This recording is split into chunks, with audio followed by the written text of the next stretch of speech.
On m'a souvent posé la question, Renato, c'est quoi ta transaction la plus mémorable, celle que tu te souviens le plus?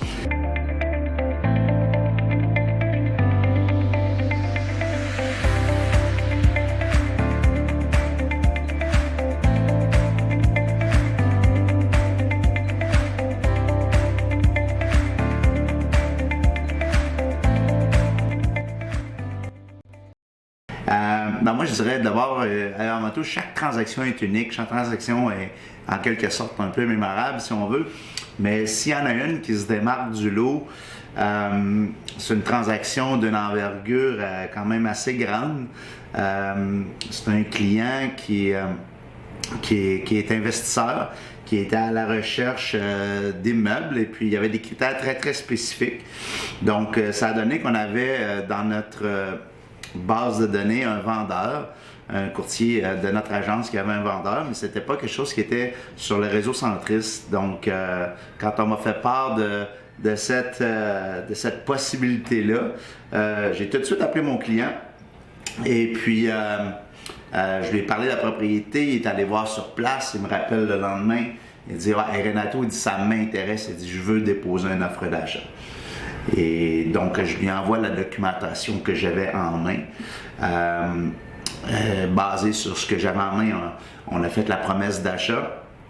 Et puis, là, quand j'avais rencontré le vendeur, je m'étais dit, oh, ça va, c'est pas juste business, ça là. On parle d'une offre d'achat dans les 8 millions de dollars. Donc, il fallait que je trouve un moyen d'aller présenter parce qu'il y avait une grande valeur sentimentale du vendeur. C'est lui, faire une histoire courte, c'est lui qui avait conçu, il avait gagné un concours à la Ville de Montréal, il avait eu une dérogation pour faire plus d'étages, plus de logements. C'est un 59 logements avec 2 espaces commerciaux en bas. Un dépanneur et un service de traiteur avec service sur place de restauration. Donc, on dépose l'offre, je vais la présenter en personne. Il y a moi qui est présent, il y a le vendeur, il y a son courtier. Et je présente l'offre et puis je sors de là éventuellement avec une contre-offre. Donc, j'appelle mon client, je parle de la contre-offre. Donc, on se rassoit, on retourne avec une nouvelle contre-offre, mais cette fois-ci, je demande à François Mackay, notre dirigeant de l'agence, François qui a un rôle quand même très très neutre dans la transaction. François, il vient. Donc, on va présenter la contre-offre et puis on sort de là avec une acceptation. Donc, à partir de ce moment-là, c'est la diligence qui rentre en place. Donc, on a la visite de l'immeuble et de quelques appartements. Suite à la visite, ça rencontre quand même pas mal les critères de mon client acheteur. Et puis, par la suite, veut pas, il y a l'analyse des chiffres, des documents, des phases environnementales et tout, les vacances, les logements occupés. C'est une résidence vraiment destinée à des gens d'un certain âge, des retraités, semi-retraités, mais 100% autonomes. Il n'y a pas vraiment de service dans l'immeuble. Donc, suite à la revue de diligence, mes clients me demandent de peut-être avoir une rencontre avec le traiteur en bas, la personne qui fait le traiteur, parce que très très bon, c'est bien, mais on a un petit doute sur la capacité là, qui va rester là longtemps.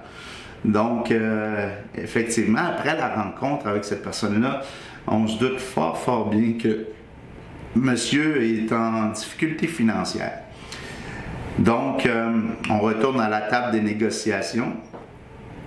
Et là, à première vue, ce que j'ai fait, quand j'ai parlé avec le courtier inscripteur, l'option d'une baisse de prix n'existait pratiquement pas. Donc, j'ai offert à mes clients de peut-être aller faire une rencontre avec le vendeur. Et sans que le courtier inscripteur et moi-même soyons présents. Et puis, on a juste demandé à François Macaille d'être présent comme témoin. Donc, afin d'établir un lien de confiance, un lien intéressant pour la transaction. Donc, ils sont allés jaser, ils se sont rencontrés. Par la suite de ça, j'ai reparlé avec mes clients et j'ai fini par retourner à la table des négociations. Et je suis arrivé avec une nouvelle contre-proposition. On demandait une baisse de prix de 50 000 $ parce qu'on évaluait que le restaurant ferait peut-être pas long feu. Donc, ça n'a pas été facile. Et je suis sorti de là quand même avec une baisse de prix de 45 000 $. C'est comme ça qu'on s'est entendu.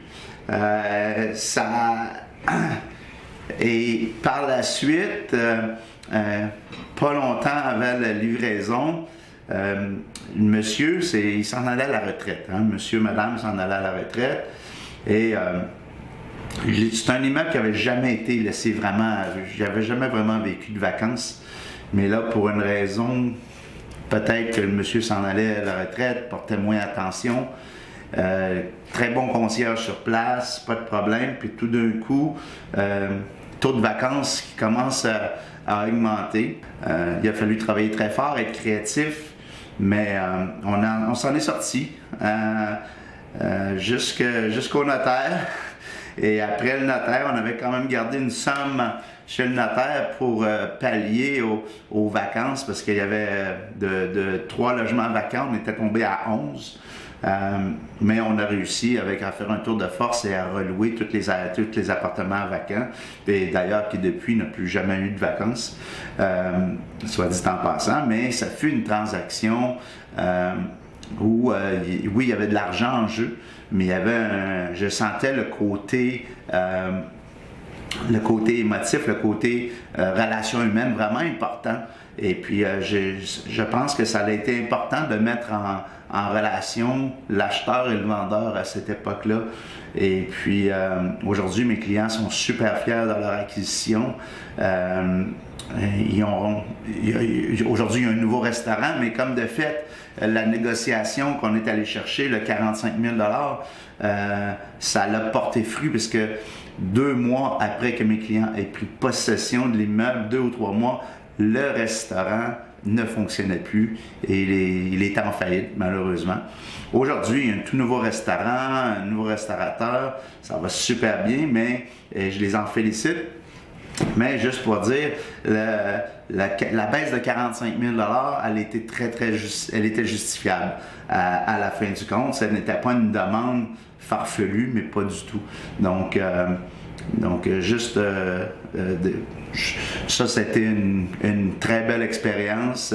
Ça a été assez long, ardu, mais j'ai gagné beaucoup d'expérience dans cette transaction-là et j'en suis très fier. Merci.